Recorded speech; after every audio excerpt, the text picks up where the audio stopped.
Well, thank you, and Mr. and Madam Presidents, thank you. And I'm excited to be here for Startup Week. I run a small startup in Idaho, and we want this to be a free-flowing conversation.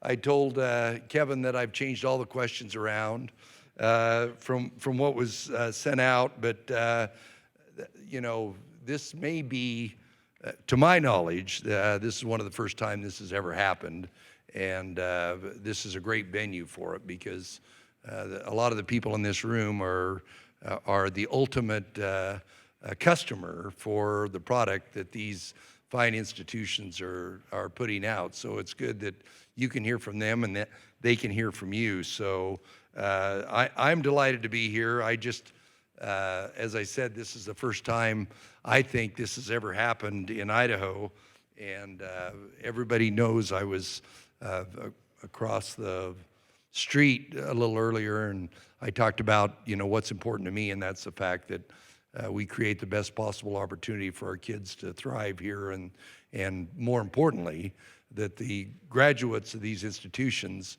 when they walk out the door, they may not stay here to begin with, but I'd love to have them come back and be part of our part of the opportunities here in Idaho. So this is going to be kind of a fireside chat. I'm excited that they're all here to talk about the culture of entrepreneurialism in Idaho. It's, you know, our very state was founded on a lot of entrepreneurs, and well, this building's a good example of it. Not that he ever went to college, but he spoke at your college almost every year, and was a great believer in, Mr. Simplot was a great believer in education and how educational attainment was important for the key people that he hired, and more importantly for the state of Idaho. So, but you know, in higher education, we always talk about, you know, the different fields of academia, but as we talked about today, those other skills, you know, curiosity, risk-taking, you know, everything that creates great companies and creates new ideas, a diverse thought pattern. That's what all the startups and businesses around here have all had a heavy dose of every one of those. Occasionally, in academia, risk-taking is not necessarily a preferred thing, but we still need to teach it, and we need to embed it into the thought process of our kids. You know, we've got some great examples today of our institutions all working together. We talk about it a lot, but probably the one that jumps off the page to me was one that I've been involved in a lot, is our Center for Advanced Energy Studies over in Idaho Falls, where University of Idaho, Boise State, and ISU, along with the INL, have created really a great platform over there to where vexing problems that our country has, safety of the grid, development of new alternative energy, particularly now cybersecurity, that each one of these institutions provides a critical part of that, and that's been very valuable in the state of Idaho. But I'm delighted that the new presidents, and they are, I guess you're the old veteran, but the new presidents have collectively gone out and talked about some things they need to do together, that they want to make sure that there's a seamless transition, that if you start at one of the institutions and for whatever reason you decide you want to go into a different academic route, you can seamlessly transfer over to the other institution. We've talked about that a long time, but the people here are the ones that can get that done, along with the state board members that are here in the room. And the other thing is, you know, the taxpayers of Idaho put together a lot of resources for advanced opportunities for high school kids to get 1, 2, 3, 4 semesters of college done. We need to make sure that's a fairly new program, that's working, that when they show up, when they graduate from Boise High School or wherever it is in Idaho, when they show up at these institutions, that those credits are applicable and that they are prepared, and that we can use that as one way to make college more affordable if they've got 2, 3, 4 semesters under their belt. And how our high school kids are prepared, and I'd love to get Jim's input onto that, because he has a little different customer base than our state institutions. So with that, everybody will have an opening remark of 5 minutes, and we'll just start with Kevin, and we'll just go down the aisle. So, okay. President Satterley. Thanks, Governor. I appreciate that. I'm Kevin Satterley. I'm president of Idaho State University. I've been in Idaho's higher education system for 20 years, although not through the traditional route. I came up a little bit non-traditional. I'm an attorney by trade, and during most of my time in Idaho's higher education system, I was general counsel. In fact, I was general counsel at Boise State University for more than a decade, and had worked my way up as a vice president, and when I left there, I was the chief operating officer before the position at Idaho State. I am very, very proud to be president of Idaho State University. One of the first things I discovered upon getting over to Idaho State University was that if you talk to anybody at Idaho State or in that community, whether it's the faculty, the staff, the community members, or more importantly, the students, one thing that Idaho State understands quite well is the student-centric focus of the mission of higher education. I'm very proud of the fact that I work at an institution where we understand that our mission is to help students change their lives through education and what that means for a student. And the reason I start with that story is because to me that immediately ties into what we have an obligation to do with regard to research and innovation. Because when you tie research and innovation as at the faculty level to business and industry, and we understand that our research and innovation is designed to help business and industry drive the economy forward. It gives business and industry the knowledge that they need to move forward. Then our faculty can take that they've learned through that development of new knowledge and teach that to our students. And then our students come out of the university better prepared to be the workforce that business and industry needs to hire. It makes them more employable. It makes them more relevant. It makes the education that we deliver more relevant to continue to drive the economy. And as we produce students that are ready to go out and be part of that workforce to better their lives, it betters our communities when we have a more educated, more employable workforce. And so I'm very proud to be part of that mission and part of what we do at Idaho State to help people better their lives, and through that, produce the knowledge that we need to better our economy and our entire community. So I'm very happy to be here today, looking forward to the conversation. Thanks. Governor. Trump. Thank you. Thank you, Governor.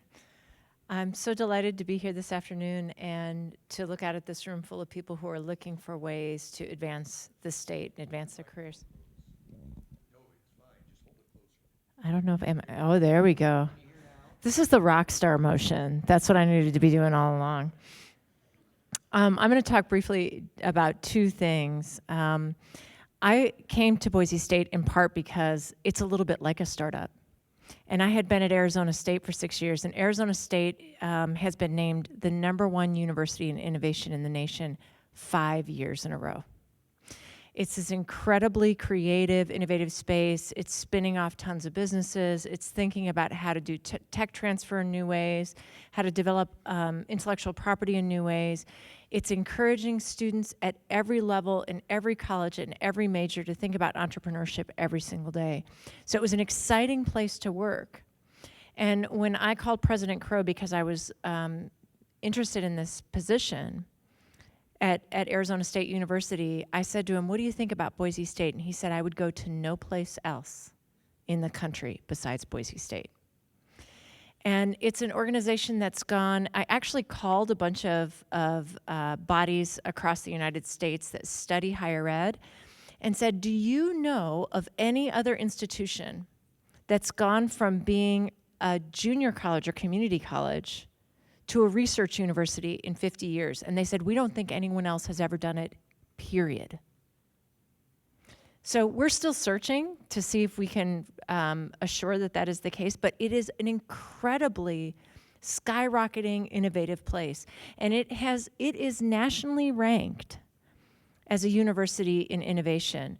In fact, just this last year, in the measures that came out a couple of months ago, went from 49 to 42 in the nation. And you know, there are thousands of colleges and universities in this country.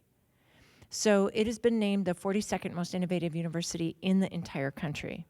So it's this incredibly innovative, creative place. And what appealed to me about that, and what appealed to me about the youth of the university, is that there's no, people aren't wedded to doing things the way that universities have always done things at Boise State, because it's so young, because it's such a startup, it has such a startup mentality. And so it was a really exciting place to come, where people were asking the question, how do we do things differently? How do we do things in creative ways? And I want to underscore what President Satterley said, because people sometimes think of research that happens at a university unless they see a direct link to their well-being, like, say, healthcare research. People see research that happens at a university as being somehow disconnected from what happens in a business and entrepreneurial environment. But research fuels people's creative energy. If you engage students in research where they're at the leading edge of knowledge creation, it changes the way they think about the world when they leave university. If they're sitting in a classroom and they're just taking in information, versus if they are a part of knowledge creation, it changes the way they think about the world.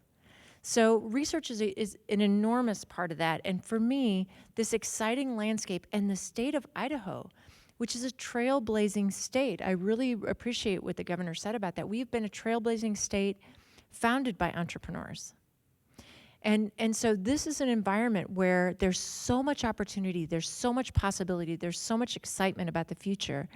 And Boise State has been really trying to think creatively about how we can do work in new ways. So for example, many of you may know about the Venture College, which challenges students from across the curriculum to think about how they can advance their own new ideas out into the world. So we're challenging young people from the time that they begin their academic curriculum to think about how they can get out there and make something different. We also have a program called Beyond the Major, which helps students reflect upon why what they're doing in any field of study can translate out into the world in terms of making their mark in the world. So we're asking students to think and reflect from the very beginning of their curriculum on how they can do something in the world and add something new. What I tell our students all the time is, you have something that is uniquely yours to offer this world that nobody else can do besides you. Your talents, your gifts, your interests, your experiences are uniquely yours. Take them and go make your mark. And so an event like this is a really thrilling one to me, because it really feeds into that energy that we're trying to generate on campus. And the last thing I would say is that it's a very exciting time for me in higher ed in the state of Idaho, because the fact that you've got so many of your presidents in higher ed sitting right here on this stage together, thinking about ways they can advance the state and advance our student population and advance industry in this state, it makes it a really thrilling time. There aren't very many states where this kind of collaboration could happen and this kind of conversation could happen. So I'm thrilled to be here and be a part of it. Thank you, Governor. Hard to follow both these folks. I'm also a non-traditional, like Kevin. Was trained in business. Spent a lot of time in banking, and then in dealing with disruption there, much of it created by folks like you, and then trying to help global law firms also adjust to the new competitive world that we're in. So for me, coming to a university to me is just well, first of all, coming home is a blessing, and I just so happy to come home back to Idaho. I've been it's taken me a long time to get back here, but I'm just so happy to be back. But I think we can add a lot of value here, and what I'd like to say to the entrepreneurs in the room is that like these two other presidents have mentioned, research is about innovation. I mean, people often think about entrepreneurship, about creating apps and the digitization, and that's all true. It's all very important. But a lot of innovation comes through research, and I don't think it's a mistake that some of the great innovative centers, Silicon Valley, New York, Austin, they're around these great, Boston, they're around these great research institutions. And that's because entrepreneurs like you, usually what really drives you is an insight. You have an insight about something. And like the last panel here, I heard it over and over again, then they go out and an entrepreneur puts all their time and effort into creating the team to bring that to life. And at research universities, what you'll see is that as they're out learning about, doing water research or nuclear research or computer coding or fish probiotics, whatever it is, there's an insight there that they will take and that they will go to market with at some point. So I would encourage you to stay close to the research universities because it's a hotbed of ideas, and you might have that one insight from what's going on there, or you may hire that one individual out of an Idaho university that will actually make your company sing. So I would say stay close to the universities, and I'll stop there, Governor, and turn it over to Jim. Thank you.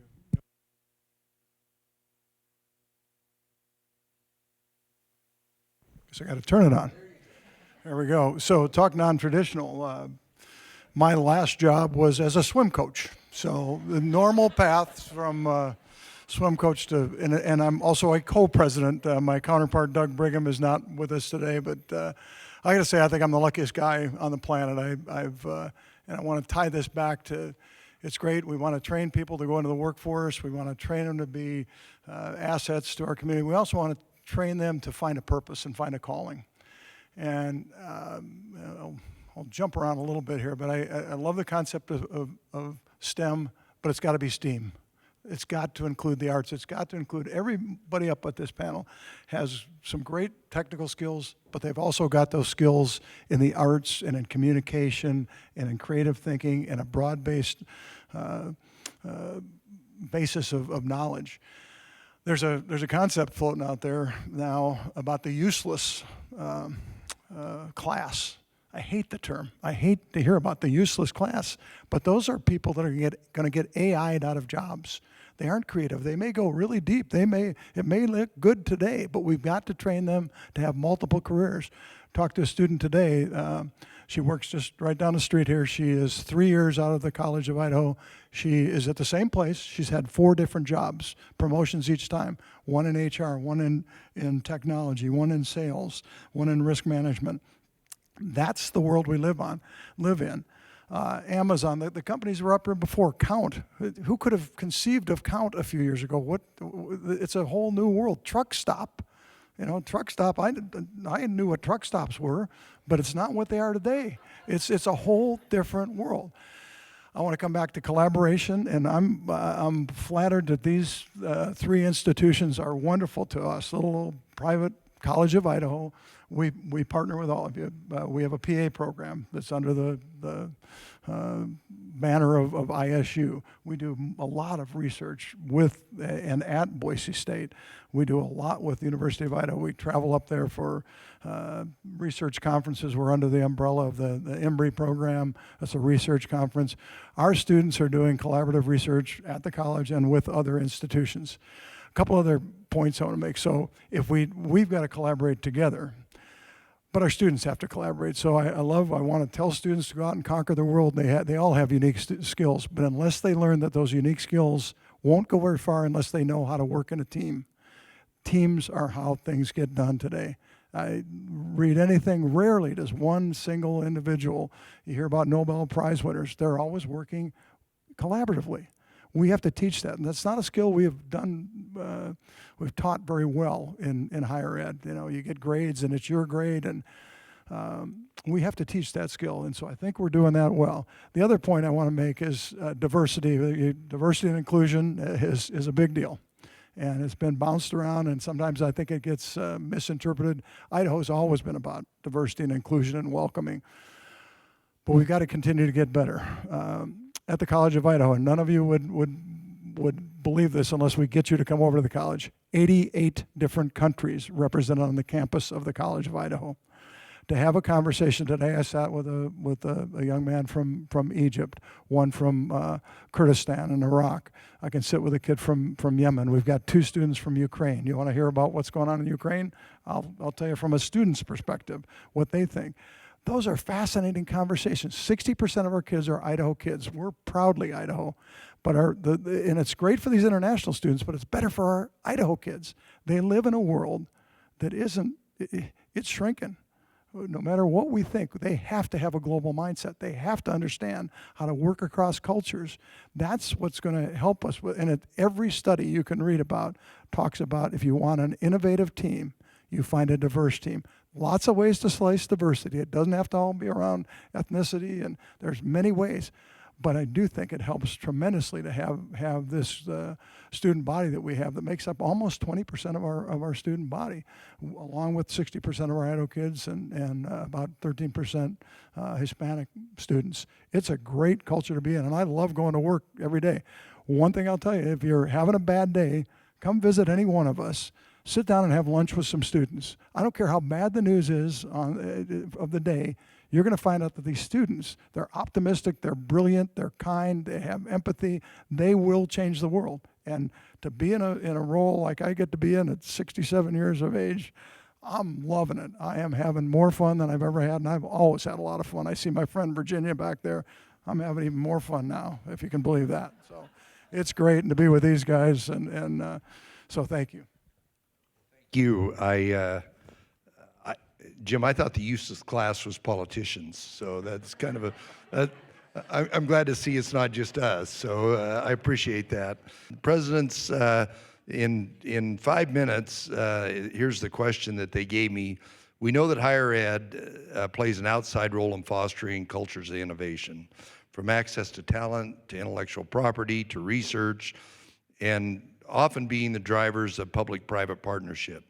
Educations as institutions are vital to how our ecosystem continues to mature. What are some of your high-priority initiatives that are either in the works or part of your institution's strategic plan that will facilitate these advances? President Trump, do you want to go first? What really excites me about the future, we've talked a lot, all of us, about the ways in which research really fuels innovation. But what really excites me is the way in which, when you are open to the possibilities of doing things differently, that research can actually fundamentally change the way you think about where you're going forward in the world. For example, our College of Health Sciences is looking at value-based healthcare. A number of years ago, my mother, who is now 91, had a cataract repair surgery. When her cataract was removed, it shattered, and it did enormous damage to her retina, to her eye. It required 5 additional surgeries for her to even be able to see again, so to return her vision. Now, that's a rarity, right? That doesn't happen very often. She had to pay for each one of those surgeries. She had to pay for all the doctor's appointments that were related to it. In value-based healthcare, you would pay to have your eye fixed one time. It's just a different way of thinking.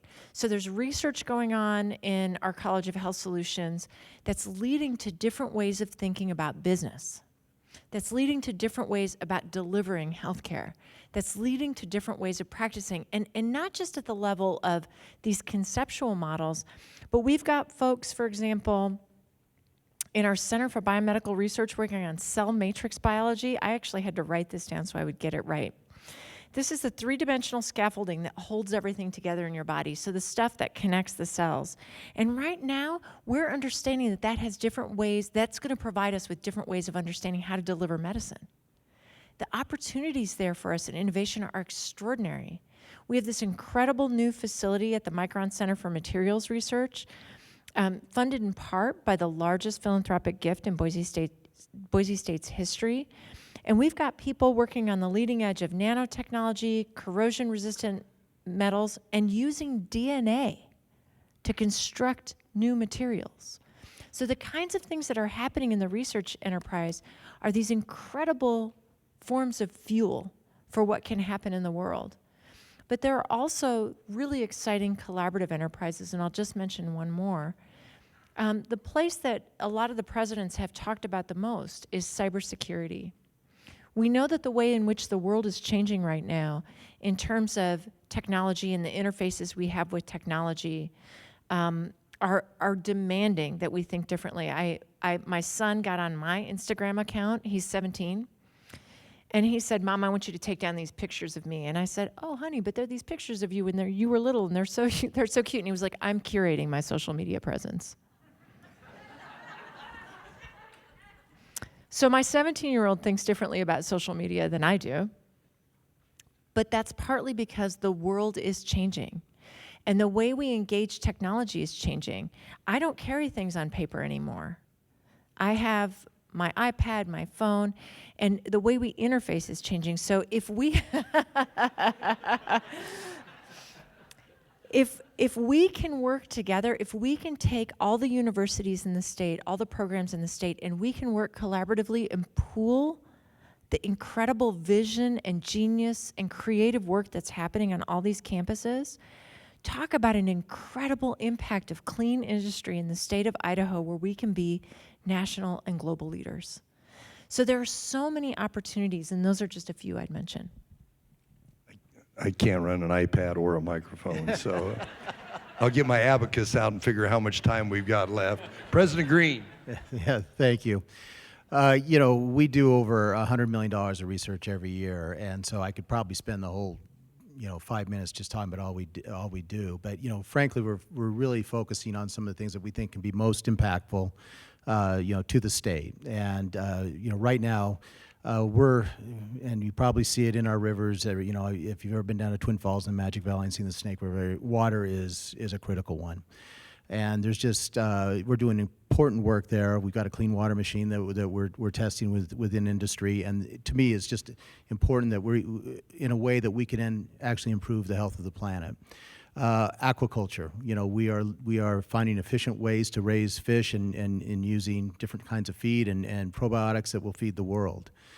We look at our College of Natural Resources. I mean, it's just a gem. It's one of the top 5 in the country, and in fact, just recently was rated the #1 best value over Florida and University of Wisconsin.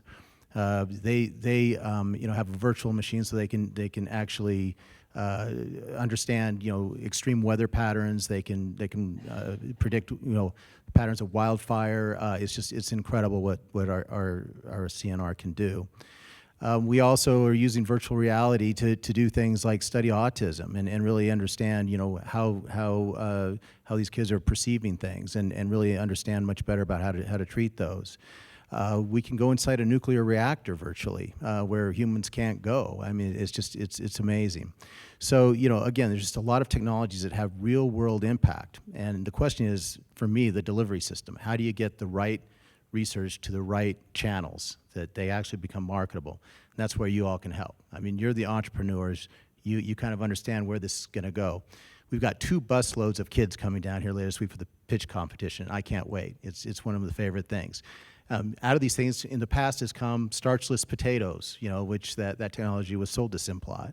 The fish probiotics I talked about, which greatly increased yields, and it goes on and on. So, again, stay close to the research, listen to these kids. There's going to be a lot of great stuff coming out of that. President Satterley. So I think one of the things that you're hearing in the common theme is that it's about how what some of the innovations that we're looking at are connecting our researchers and our students to the needs of our society and in business and industry. So I'll start with one just real specific example. At Idaho State, we just recently received a grant through the iGEM program when Bobby Joe was there, and Tom, you're there now, through the Department of Commerce.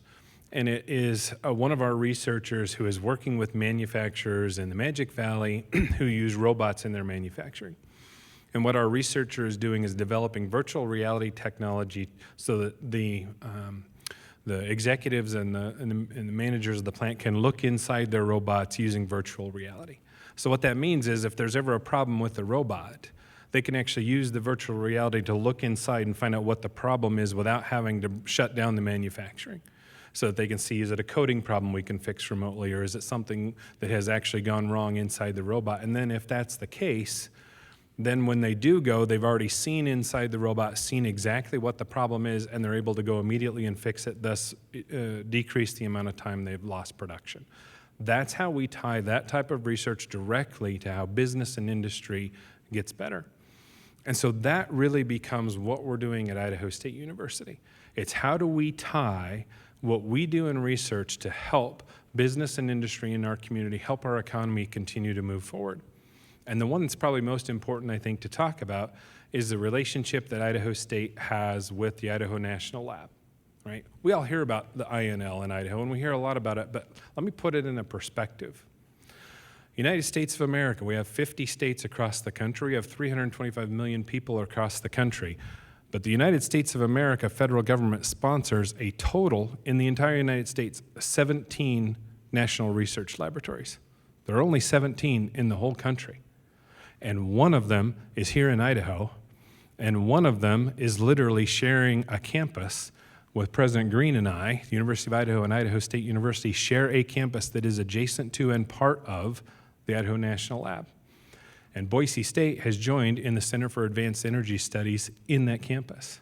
So we are working and connecting to one of the 17 national labs in the country that is working right now on the forefront of advanced energy in our society, cybersecurity, and battery power for the future.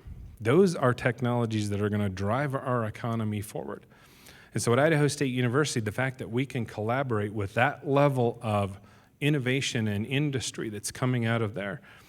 You know, at Idaho State, we have one of only 6 nuclear engineering programs west of the Mississippi. We have a working nuclear reactor on our campus that our students get to work with. We have a nuclear particle accelerator, and one of the things we're doing there is we use that accelerator to create a new isotope of copper, copper-67. And we have a patent filed on that because that is one of only 2 places in the world you can get copper-67. And copper-67 is being used in cancer treatment and research all over the world, and we produce it and sell it out of Idaho State University. That's the kind of connection to the cutting edge technology that a university research can give you. And now I want to talk a little bit more about cybersecurity that's going on out at the lab and what President Trump talked about how we're working together on cybersecurity. One of the biggest problems that we have is producing enough graduates in cybersecurity. The last panel before this one, you all probably heard it. One of the panel members said, just one of their companies alone could hire every single computer science graduate Boise State's produced, and that's still not enough for them. Because when it comes to cyber technology and the safety of the grid and the safety of every one of your devices and everything that's out there, that's what cybersecurity specialists do, and every business and industry needs expertise in that. That's why we're working together in cybersecurity. And we all have areas of specialty in that, but what if we combined our areas of specialty? At Idaho State, we have the NSA, National Security Agency, has given Idaho State University all 6 of its certificates in as a Center for Excellence. We have all 6. And one of my favorite stories is that a little anecdote that most people wouldn't realize. Last fall, when Hurricane Lane hit Hawaii, one of the big Pacific hurricanes runs across Hawaii, where was it that the state of Hawaii had its entire emergency management system backed up on computers and operational? Where was that happening? It was happening in Pocatello, Idaho, at Idaho State University, at our Informatics Research Institute, because that's the kind of cybersecurity they needed to make sure their system was safe and operational when a hurricane was going to take out power in Hawaii. Imagine if we start combining that with the computer science people that are coming out of Boise State, and with the Center for Excellence that they have at the University of Idaho, we can create something in cybersecurity that is literally the cutting edge that the panel right before us, the industry experts, say they need desperately. But that's the kind of thing we're talking about now. And I think I'm really proud of those types of innovations. President Everett. I'm going to take a little different tack. I do want to talk just 1 second about cybersecurity. The head of cybersecurity at Microsoft is a College of Idaho graduate. We don't have a cybersecurity specialty, but we train people in creative thinking and evolving, and he is the head of, and when was the last time you heard about Facebook? I mean, you heard about Facebook a lot. He's at Microsoft. Facebook's always in trouble, it seems like, in cybersecurity. Microsoft has kind of kept their nose clean, so we're proud of that, and we think there are multiple ways. A lot of our kids are going to go to graduate school at these institutions. We just got a ranking of fourth in the country, not football, not sports, in social mobility. We're awfully proud of that. We think that's a big part of what college is about taking people from one place in life to another place in life. So fourth in the entire country, best in the West on that. That's part of what, so I'm gonna talk in a little broader context. We think culture is everything. All these programs, all the curriculum, that's important, but it's not nearly as important as finding a mentor and having collaborative experiences and having what we call high impact practices, and that's a term in higher ed. And it's really those things that, those of you that went to college, you had a high impact practice. Maybe it was a study abroad. Maybe it was research. Maybe it was being in a theater production. Maybe it usually spans a long period of time, and it's almost always something out of the classroom. The classroom's important. It's a basis for that, but we're doubling down on high impact practices. And I'm going to go back to the diversity and inclusion. It's hard to get international students in today's world. We are very fortunate. These students come to us from 18 different schools around the country. They're called United World Colleges. They were formed after World War II between the UK and Germany with the sole mission of, we got to do something different.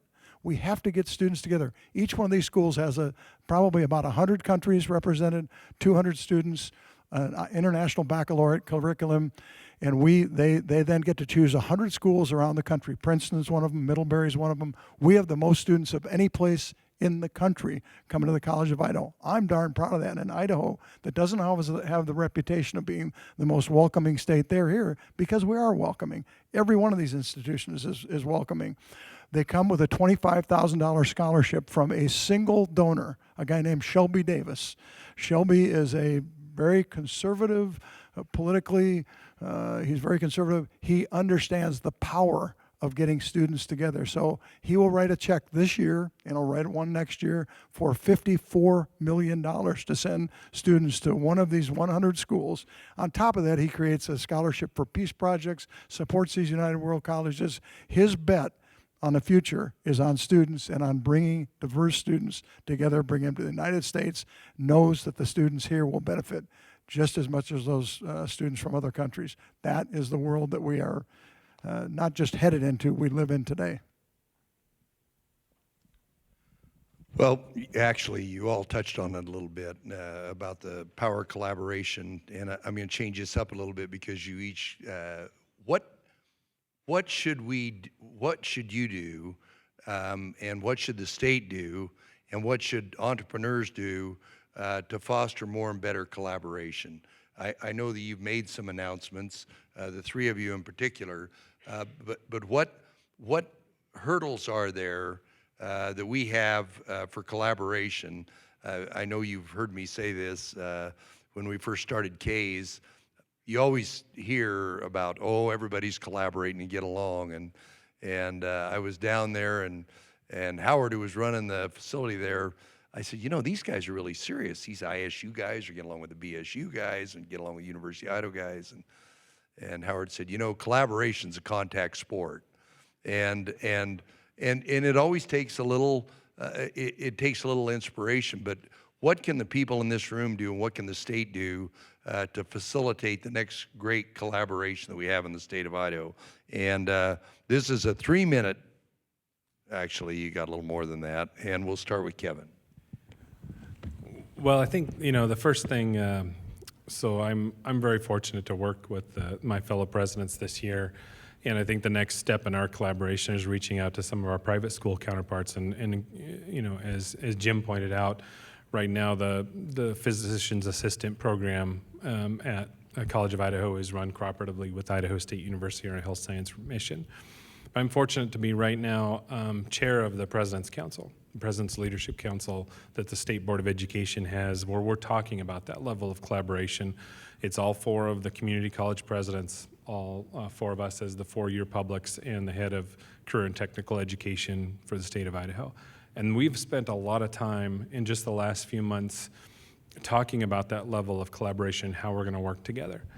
One of the first things we've identified is how we need to work together to be higher education's primary advocate in this state, about advocating that value, being the advocacy for that value proposition that when a student goes on to higher education to better their lives, what that value brings for them as an individual student, and what that then student who goes on to be a citizen out working in our society, what value they bring to their communities and our world. What Jim talked about how these students of ours go out and can change the world. And so we're talking about what do we need to do to advocate for that. Idaho has plenty of students. Idaho has plenty of high school graduates, but they're not going on right now. That's what we need to impact in this state. And how we collaborate to advocate for higher education and advocate to increase the go-on rate, not in competition of whether the student picks any one of us, but that they pick one of us and that they go on. So what can you all do to foster collaboration is help us start talking about that go-on rate and how that needs to improve. There are so many studies, unending studies about the value proposition of higher education, and the more that you can help us do that helps foster the collaboration, because those students will come to one of us, have a way to better their lives, and that when we collaborate to give them that path, that's what's really going to drive our community and our economy forward. Jim? I would say one of the specific things we can do, we need to place-based learning. We need to embed ourselves in our communities, and I think I've lived in Boise long enough that Boise State has become a huge player in this community in a lot of ways. I think all of us need to do that. We live in Caldwell, Idaho, a great place, great community. But we've got a lot of brain power that could be unleashed in that community. So we're going to do a lot more to get our students out into the community, into the schools, into the workplaces, into the government, to look at some of these problems. And we're doing some of that, but we can do a lot more of it. It will be a requirement, more service learning. We think we can do that. I think the other thing that we can do is as Kevin said, we've got to talk about going on to something. Something beyond high school is not going to be enough in the world that we're heading into. So one place I'm going to pitch, sounds crazy from a higher ed, we got to invest in early learning. The gap in the start for kids is enormous. 30 million word gap between a student, a young person, by the time they're age 4. If they come out of a family like Brad and Teresa have, they're going to hear 30 million more words by the time they're 5 years old, as opposed to a student who comes out of a low-income family. It's not because the low-income family doesn't care. They're working 3 jobs. They're working till, all different minimum wage jobs, no benefits. There's not time to be around that rich vocabulary. There's not time to do the things that we do. I think, I bet I could ask everybody in here, if you had the resources, did your kid go to a preschool? Absolutely. Why would we deny that same opportunity to students, to young people who, just by the luck of the draw and where the family they're born into, don't have that opportunity. Parents want the best. I've worked with kids my whole life. I've worked with parents. I've not met one parent that didn't love their kids, didn't want the best. Now, some of them are on drugs. Some of them can't manage their lives, let alone their kids' lives, but they want the best for their kids. And sometimes there is a role for us to step in and give them a hand up, give them that head start, so that they do have the opportunity to go to one of these great institutions and become taxpayers and contribute to their society. We need to invest in that. Scott? Well, you asked what the state could do. I just want to say the state's already done a lot. They have invested in 2 new facilities out in Idaho Falls. One's a cyber building. The other is a secured computer center where we'll all be able to collaborate. And I give Kevin a nod for indicating that we have a center of excellence as well. But I'll have to say Kevin is the one who came up with the idea that cyber is the new English, and it needs to be part of all of our curriculum, and we need to work together to get the most out of it. And we've all agreed to do that. We all have great cyber programs, computer science programs, and if we are able to work in those facilities together, we can accomplish so much more. Because as we all know, a lot of these grants and things come, as you go with, you partner with other institutions. So we have a unique opportunity here as a team to go and do joint research together, and we're all committed to do that. And I just want to share a very short story, and the governor and the presidents have already heard this story, but I'll make it brief. My last trip to Idaho Falls, I met some students, there were 3 graduate students of ours in the computer science program. We walk in, and they were doing a simulation of the Ukraine kind of virus spreading around the world, and their task was to defend it. It was very, very cool. And I asked them about this, these new facilities, and particularly around this new iron program that the state has also invested in that will ensure secure communications, but also allow us to do secure simulations between the different centers. And I said, when this is up and running, are you folks ready to, and these are our students, to take on the Moscow campus and bring it down? And they said, sir, we are ready. We're just waiting for permission. That gave me great confidence because they're confident, and you see what they're doing. And I walked out of there going, this nation's in great shape, but particularly the state is in great shape because we're going to train some of the best and most qualified kids in the country on cybersecurity. So thanks to the state for that tremendous investment. Arlene? I want to say a couple of things. I want to talk about what it does for somebody's life when they get a college degree. So I grew up in a working class family. My dad was a trona miner in Wyoming. People are always like, what's trona? It's a mineral, and they're one of 2 deposits. It's one of 2 deposits essentially in the world. And my dad was a trona miner. He went deep into the mines, and he was a large machine mechanic. And he wanted something different for his daughters. So he worked an extraordinary number of hours of overtime to make it possible for us to go to school.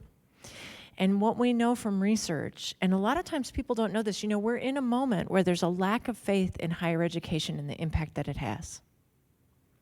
Where you hear people say, oh, I don't need a college degree. For the first time ever, a study that was done last year showed that white middle-class families were less likely to send their children to college. Less likely. In this moment that, as President Everett was describing, is this moment where we so desperately need these advanced skills. But what we know is there's never been a single study that's shown that people don't earn more over their lifetime. They do. They earn it tremendously more over their lifetime. But that's not the only benefit.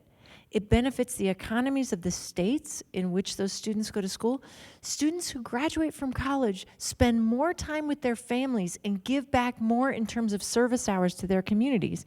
And it's for the same reason that President Everett was saying earlier, if you're not working 3 part-time jobs or 3 minimum wage jobs to make ends meet, you have time to give back.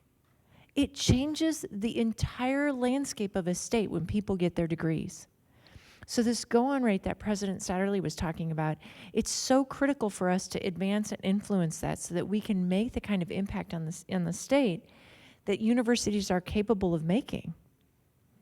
And it's critical for us to stop talking about how useless a degree in higher ed is. And we can also tend to think about certain areas as practical and other areas as impractical. So I want to build on something else that President Everett said.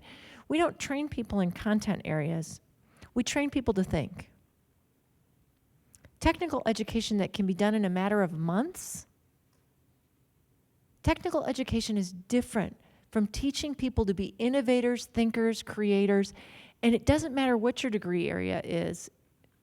If you're getting that college education, what you're learning how to do is how to be an innovator and creator. So I challenge the entrepreneurs in the room, when you're hiring, one of the most brilliant entrepreneurs I know who owns one of the largest cybersecurity companies in the nation said he doesn't hire all computer science graduates. He hires a small portion of computer science graduates, and then he hires people who have degrees in philosophy and degrees in sociology and degrees in history, because that's how he got so good. He had people who were thinking in different ways when they approached these complex problems, these complex cybersecurity problems, to solve them. The computer science people were trained to think in a certain set of ways. The humanists were trained in another, the social scientists in another, the folks across the curriculum were trained in different, the artists in another. And when you bring all those voices together in the same way that what we're talking about in terms of cybersecurity initiatives uniting all the universities in the state to bring their special expertise to bear, if you build teams for yourselves that have diverse ways of approaching problems, you're going to be bigger thinkers and solve more complex problems and have more nuanced solutions.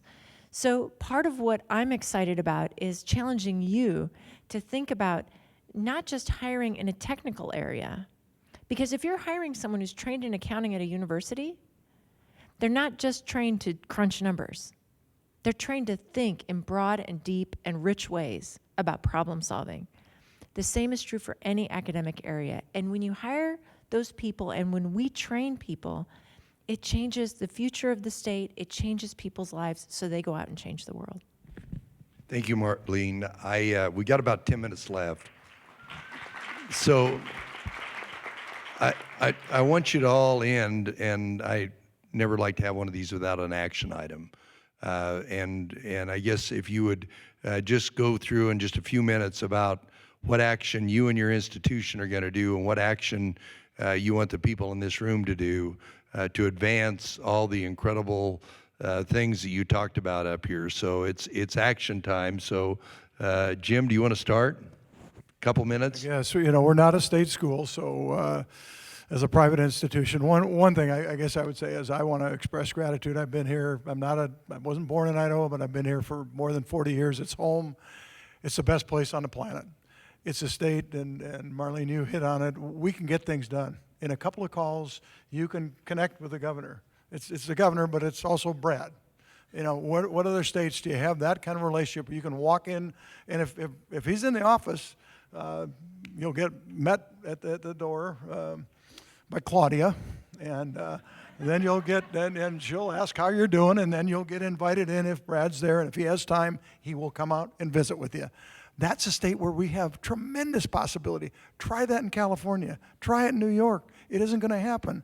Here we've got that ability to work with each other, pick up phones. So that action, the action here is don't let up. Education is our future. I love this state.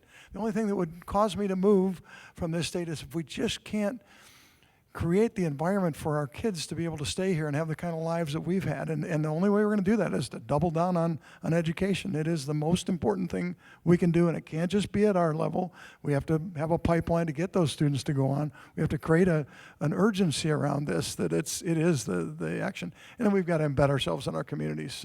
Let's give back. Let's make sure our students understand that so that they become the kind of citizens that you are. We're training people at the end of the day to be citizens. The curriculum, all that stuff, there's a lot of studies that say in 2 years, you don't retain a lot of the technical things you learn, but you do remember how to learn. That mentor you had, that collaborative experience you have, that's what we have to invest in. And so thanks for all of you showing up. We've got to have 3 new presidents with this kind of energy. I'll tell you, I've never been more excited. I just hope we stay for a long time, because it's not going to get done in a couple of years. It's going to get done over a decade, maybe more. So we have to be in it for the long haul. And I think we've got 3 tremendous leaders, and the 3 sitting to my right, and a great governor who's committed to this. So it's go time. Let's get it done. Invite you back. Yeah, thanks. I have to really echo what's been said here. The go-on rate is our biggest problem right now. And what I'm asking everyone to do is to tell their story. We often think that these kids aren't listening to us, but they are.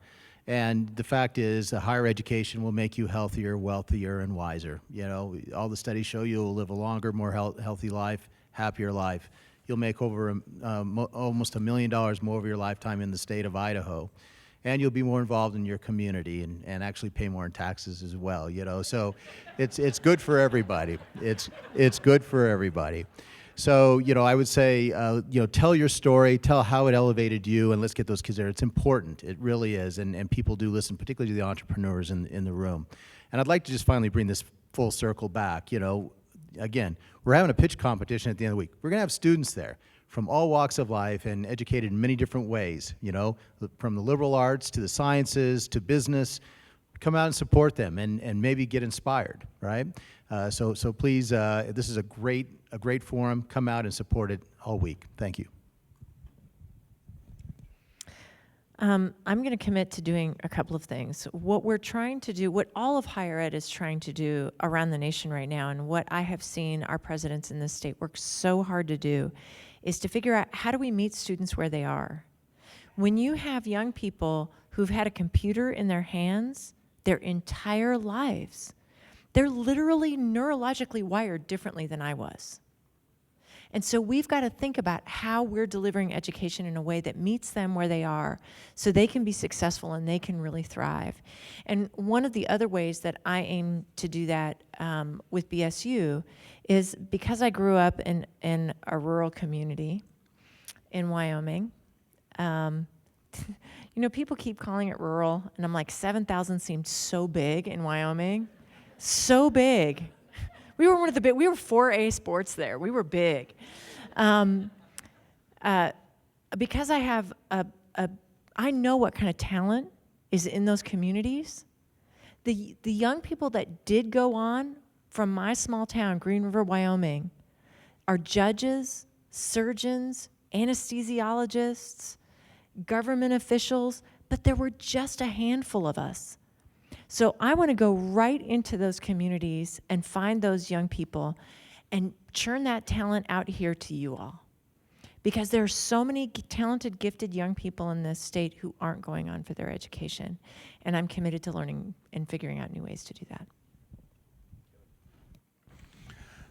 So my colleagues have talked a lot about the go-on rate and how that impacts an individual when they get an education. I fully support all of that, how it impacts our communities. So I'm going to take this in a little different direction, maybe a more macro, or maybe it's one that hits all of us when we're talking about business startups directly. So I'm going to talk about something different.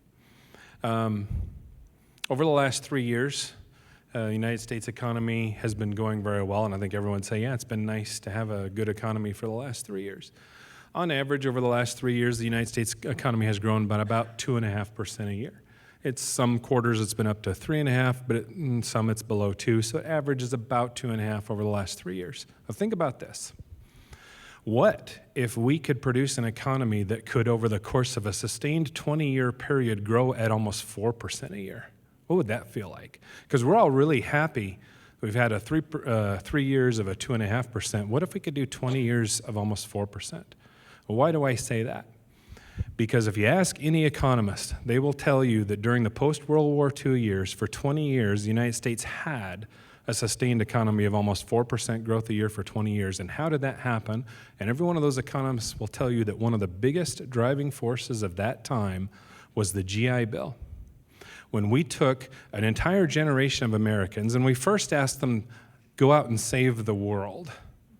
And by the way, they did.